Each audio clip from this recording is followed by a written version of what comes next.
Veronique is with us. She has a PhD in cardiovascular fluid mechanics. I had to bring my cheat sheet. She's got such an interesting and diverse background from Imperial College, London. She was engagement manager at McKinsey. She did our Biodesign Innovation Fellowship in 2015-16 and founded a company called Palmm out of the fellowship, which she's going to use to tell us today about, take us through an example of early stage stakeholder and market analysis. She currently is Field Insights Lead at Genentech, and she also helps lead Health Economics and Value at Stanford Biodesign. So a very interesting background, very interesting person here to share a case study with us today that will directly tie to the type of work that you should be doing now on your projects to start to get your arms around your stakeholder landscape and the market in your need area. So Veronique, over to you. Thank you for being here. Yeah, thank you, Lynn. Can you see my slides before going further? Perfectly. And you can hear me? Yeah, great. Okay. Thank you. Thanks for the intro. As Lynn said, we're gonna turn to a case example here. I'm taking myself 6 years back when we got this company started, Palmm. Sometimes for me looking at these slides, I'm cringing because they look so ancient, but that is kind of what the stage we were at a time when we were really starting out looking into stakeholders and market analysis. So hope it's helpful to kind of get in that mindset and think with you. I am gonna try and make it interactive here. So be ready to be called out. Also in a classroom, we'll try and kind of get your thoughts because I really want you to think with me about what you would think about if the need I'm going to explain if this was the need you were working on. So be ready to answer. Or you can answer in a chat room, or I'll call someone out if we don't get any responses in. So objectives, I'm going to illustrate with a case example of what to think about when you conduct a stakeholder analysis, and also kind of when you do market sizing, market analysis more generally. One piece that I'm really that I find really important is where do you find information? Like you're always looking for answers, and there are a lot of answers out there, but if you're not looking in the right places, it can be really hard to get there. So I'm going to try and give you a couple of pointers as to where we look for information to get answers to our questions. And then lastly, of course, like what do we do with these analyses? I'll try and point to that as well once I've discussed the analysis, kind of how do we use that afterwards? So that's the goals. And we'll start because, of course, you're not familiar with the company. I'll first give you the need statement and the competitive analysis outcomes. And so then we can look into stakeholder analysis, market landscaping, sizing, et cetera. And feel free, if you have questions, feel free to speak up, of course. But so the need statement, so the problem that we're focused on with the company is a problem that about 6 million Americans deal with, and it's excessive sweating, specifically on the hands. So imagine this person going for a job interview, and she knows that she's gonna give her hand, and it's gonna be a dripping wet hand for that first handshake in her job interview. And imagine all the anxiety and frustrations and embarrassment that causes. And even if now in this world, maybe your job interview would be virtual, so you wouldn't have to do that first handshake. But having a really sweaty hand at any time really of the day can cause a lot of anxiety and frustration for other reasons as well. I mean, imagine you're driving and you have wet hands. How kind of you can't really have a good grip with those wet hands. Or think about kind of using an iPad. Any touch screen isn't going to work very well with wet hands if you haven't tried that yet. So a lot of ways in which having excessively sweaty hands can really impact your life. And it is a medical condition that is called palmar hyperhidrosis. So the need statement that we set out with was a way to reduce excessive sweating in patients with palmar hyperhidrosis that improves quality of life. So that was the outcome that we're going to focus on, because that's what patients were telling us was really important as they were dealing with this issue. Another bit of background is existing solutions. Of course, as you were thinking about stakeholders, you need to know a little bit more about what is currently out there for these patients. So in this case, I'm kind of giving you a dumbed down version of it, but there's kind of 4 key options that people have access to today. Antiperspirants, not very expensive, but unfortunately they don't work very well if you have a really dripping wet hand. The antiperspirant will just drip off your hand essentially. There was something called electrotherapy, where you're kind of sending electrical currents through your hands that can disrupt the sweat gland activity. Actually very effective, but extremely inconvenient to do. Then there's Botox injections. And from that picture, you can maybe get a grasp of how painful that might be, having to get 20 or 30 injections in each hand with Botox. And it's also a really expensive option. And then there's a surgery out there as well that kind of cuts through portion of your nervous system. It seems really dangerous, but it's actually relatively safe, but still it's definitely invasive, and you have a lot of side effects that you might not want to deal with.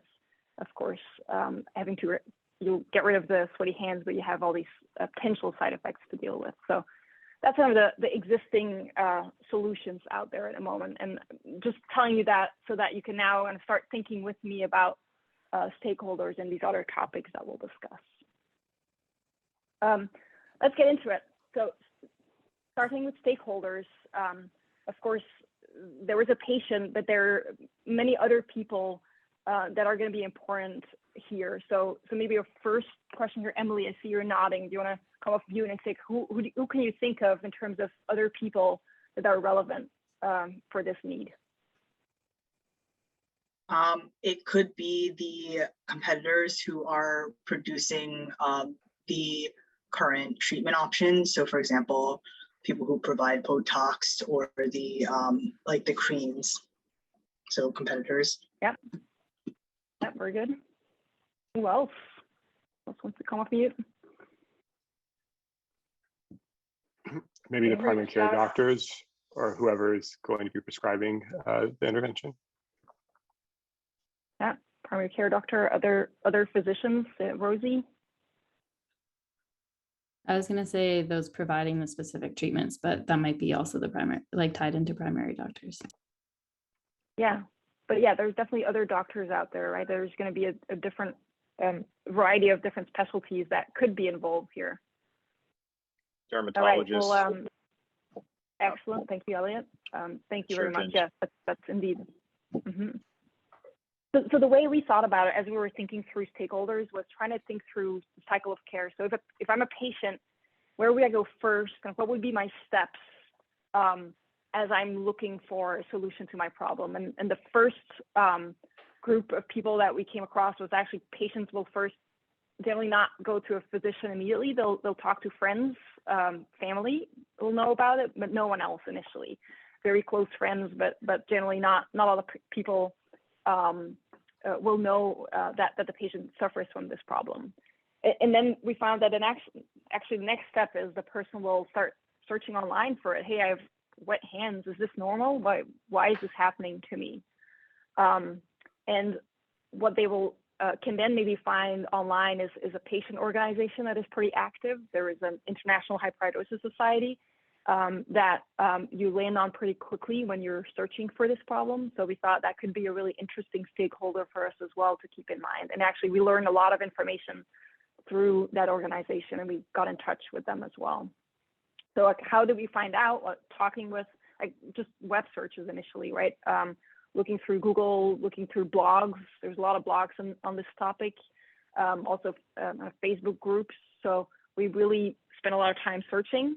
But then also literature research. Of course, PubMed is a really useful tool there. And so in addition, you mentioned physicians. So we did end up doing quite a bit of physician interviews as well. Primary care physician was mentioned, dermatologist, but actually sometimes a psychiatrist comes in there as well, because people suffer from that anxiety and they'll end up at a psychiatrist. And then cardiothoracic surgeons that do the surgery. So those are kind of the types of physicians that we're dealing with. And then thinking through flow of money, what we did there was, again, like thinking through if you buy an antiperspirant, where do you get it from? Like, how do you pay for it? And similar for Botox and other solutions. And so there, someone mentioned suppliers, so that's where the supplier also came in. And it can be that a patient just buys directly from a website from antiperspirant manufacturer, and so when they pay, they just pay immediately to that supplier. But sometimes flow of money also goes through physicians, like Botox can be reimbursed. It doesn't have to be reimbursed, but it can be. And so in that case, sometimes the flow of money will actually go through a physician, and there will be an insurer involved there as well. I think that's probably the range of different stakeholders that we got exposed to. And I'm seeing a chat message there, so let's see. Cool. Okay. Yeah. Thank you. I'll try and keep my chat open as well to see what is going on there. So then other sources that we used here was patient interviews were very helpful to understanding how they went through their process of getting care. Company websites, we also just called up one of the manufacturers and said, hey, I have a friend who's a patient. How do I get your solution? And they actually divulged a lot of very helpful information. And then we talked to people in the space. So we had a person who had worked previously on launching Botox in this space. That was also very helpful. So we really try to get a variety of different backgrounds to talk with us to kind of piece this all together. All right, any questions on this before I move forward?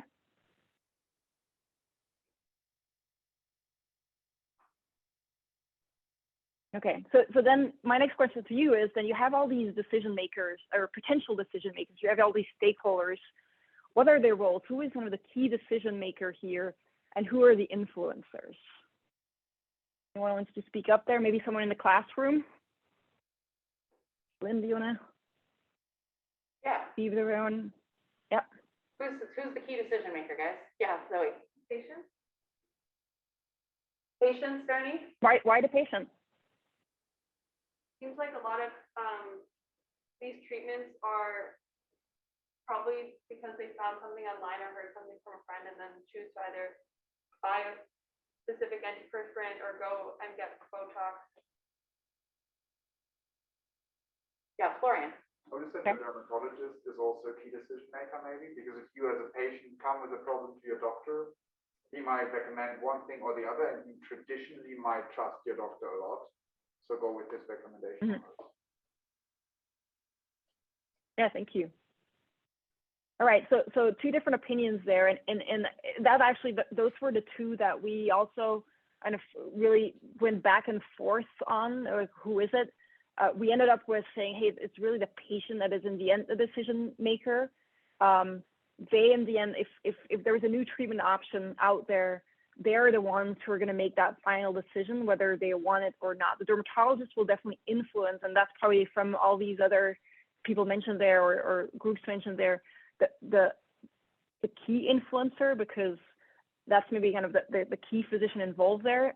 But at the same time, like, they can recommend something. In the end, it's going to be the patient deciding what they will do in this case. It's not like a life or death situation or something where the physician is really going to decide for the patient. So that's why we ended up saying, hey, the patient is really the decision maker in this case. But luckily, from kind of the way we analyzed it, there wasn't anyone like really opposed to a new treatment in this case. Like, you could argue that maybe a dermatologist would make less money if they don't get those Botox injections done. But we figured out from trying to understand that reimbursement piece that dermatologists weren't actually doing a lot of those procedures, nor were they like making a lot of money on it from the kind of reimbursement perspective. So that helped us kind of convince us that maybe they were an influencer, and they were also not going to work against us if we came up with a totally different solution where maybe the dermatologist wasn't going to make any money. And similarly so for these other physicians. So that's kind of the thought process that we went through. Okay, so far for stakeholders. So now we're going to look at the market landscape a little bit more. Just as a reminder, these are the existing solutions that we had in mind before: antiperspirants, the electrotherapy that I mentioned before, Botox, and then a surgery. So when you do market landscaping, remember in the textbook, there is this nice cost and efficacy graph, and we plotted out those different options on the chart. And so then you're looking for a gap in the treatment landscape. And as it always goes, you'll see, hey, there is something not very, I mean, something that is effective, but is also affordable, doesn't really exist. So, hey, here's our opportunity. So question to you is that all? Are we done? Like, have we solved this? Is there other things we should think about? Yeah. Who wants to speak up? One thing to think about is how easily could one of those stakeholders that's right above that region just come down and take some of your share. Sorry, can you repeat that again? I didn't fully hear that. Yeah, essentially, can one of the other stakeholders intrude into the opportunity zone? Mm-hmm. How would they do that? Bring down the cost of electrotherapy, or Yeah. you know, improve the efficacy of antiperspirants. Yeah, got it. Yeah, good one. Yeah, I like that. Yeah. Something to think about. One other thing that you Think could about, like, consider yeah. is out-competing like Botox injections and surgery in the top right quadrant on another dimension, like patient experience or pain from the procedure, something like that, or invasiveness. And you could kind of capture that by out-competing on those things. Yeah, excellent answers. Okay, yeah.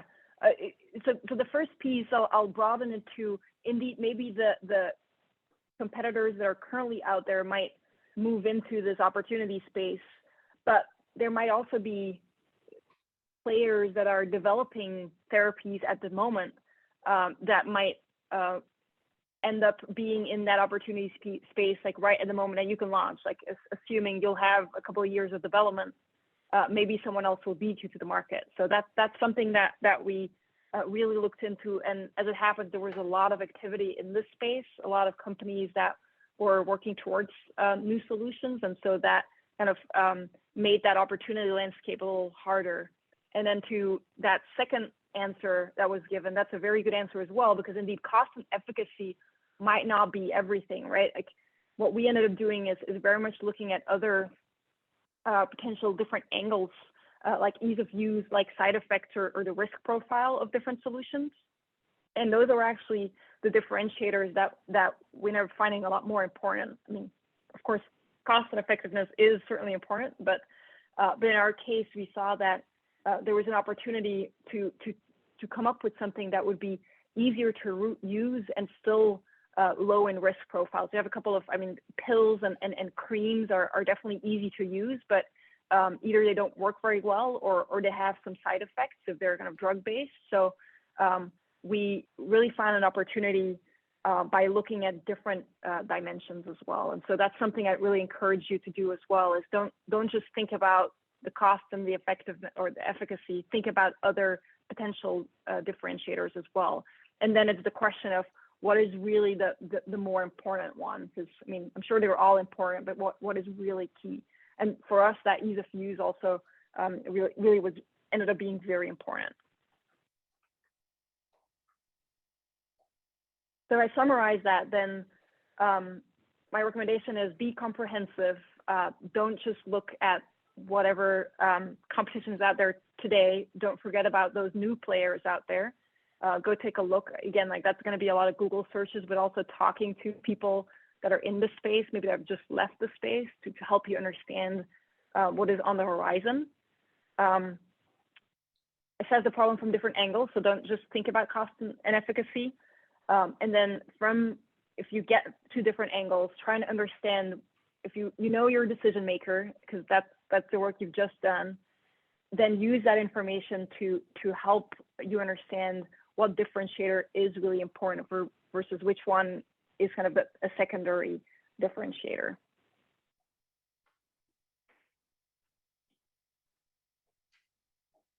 All right, I'm gonna move on here, given the timing, but market sizing is the next topic that I wanted to give you a view on of how we approach that with our company early on. So we use two market sizing approaches, and I'll briefly go over both of them. So we use the top-down one and the bottoms-up one. So the first one is the top-down. So we thought through what is the U.S. population, then how many people, what's the percentage of the population that has hyperhidrosis or excessive sweating.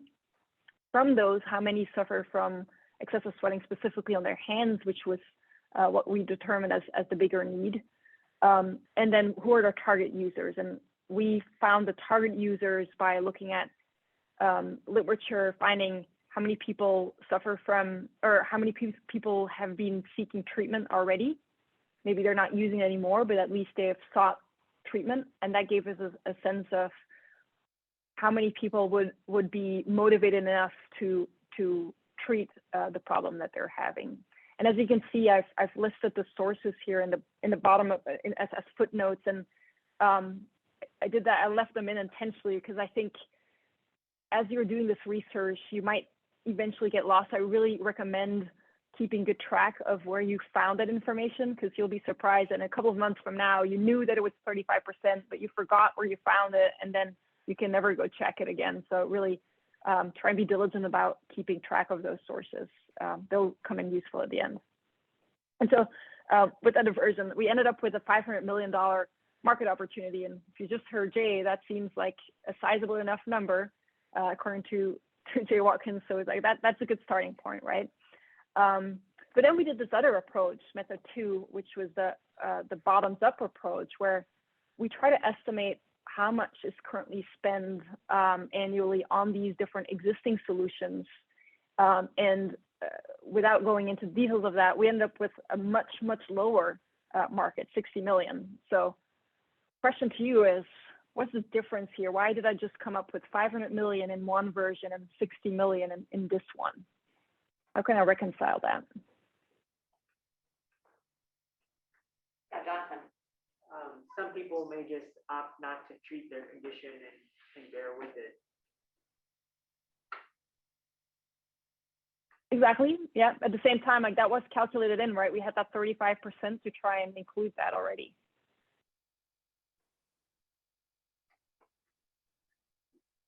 Other thoughts? But you're in the right direction there.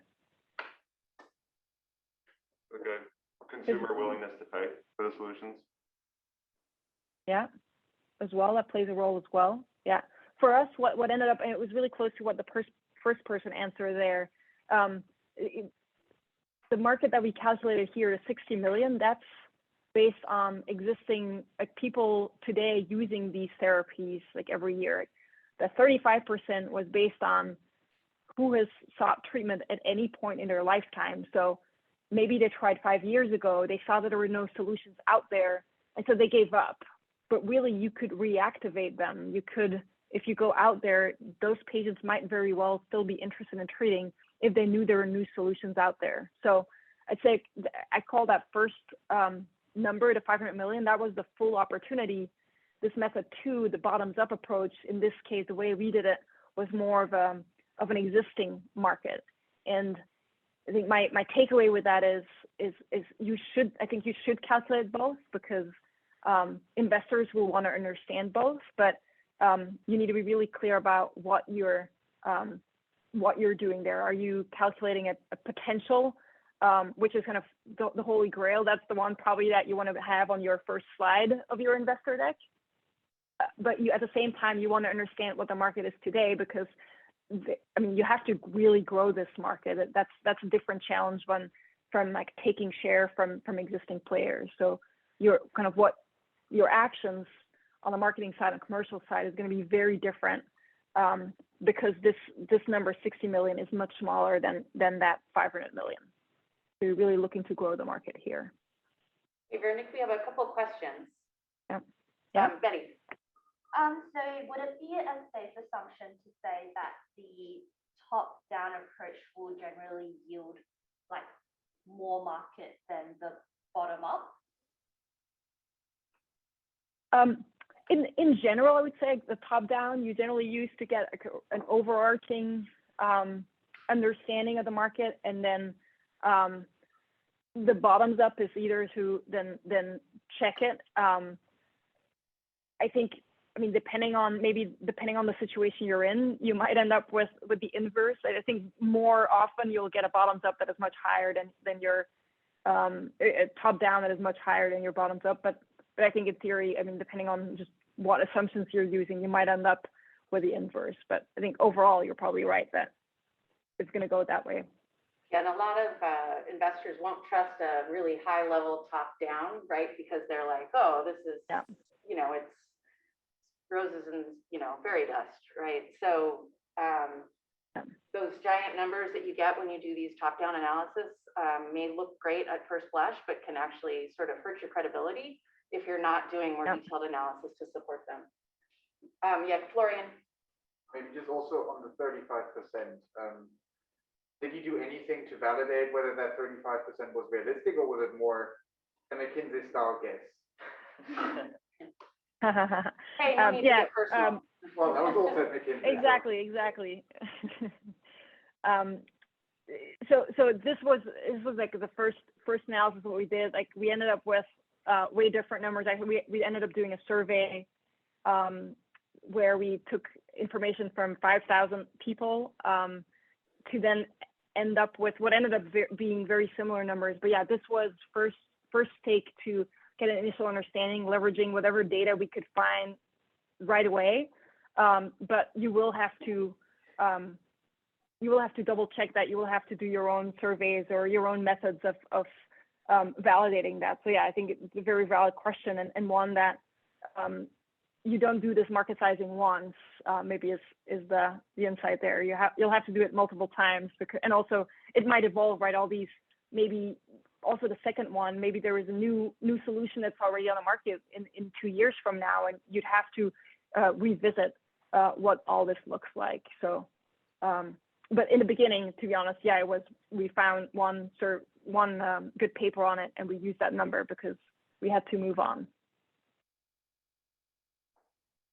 Okay. All right, and in the interest of time, also. Yeah, Lynn, should I move on to the next one? Try to get us through the home stretch here. That would be amazing. Exactly. So this one really quick, kind of market selection. What we did there is just, for us, age ended up being a really important factor there, thinking about where people are, where patients are in their thinking is often reflected by their age. When they're really young, they might not even realize that they're different. It's really the parent who notices. But it's really in their teens and then 20s, 30s that they really are bothered by their problem. And so we ended up focusing on the 20, 30 something, is what we call them, because it's a very motivated population, and it's also a slightly easier one to tackle than a high school student, which is really still pediatrics, and you'd have both the patient and their parent much more involved. So our initial target, we selected based both on how motivated they would be to get treatment, and also based on the ease for us to get there, realizing that we can always move on to then the next portion of the market once we figured that one out. All right, and then final stretch here, just some final thoughts wrapping this up. So I recommend continue to challenge your hypotheses, and I've written down here, 1 interview is not enough. Probably 2 is not enough too, but maybe in the initial stages it is. I just think if you find one physician who tells you something, like, don't just assume that that's it, because you might be very surprised by what the next person tells you. So I really encourage you to have at least 2 talks, like 2 different people that you ask the question to see if they agree or if they have totally different views, because you can be led in a completely wrong direction if you just take the advice from one person or the thoughts from one person. Eventually, you can, of course, do bigger surveys and much more, but in the initial stages, try and at least do 2. When you identify a gap in the market, consider different differentiators, not just cost and efficacy. When you calculate the market size, think about that potential versus that current market. It will be very different in terms of what you do afterwards, if those numbers are very different. And then it's an iterative process.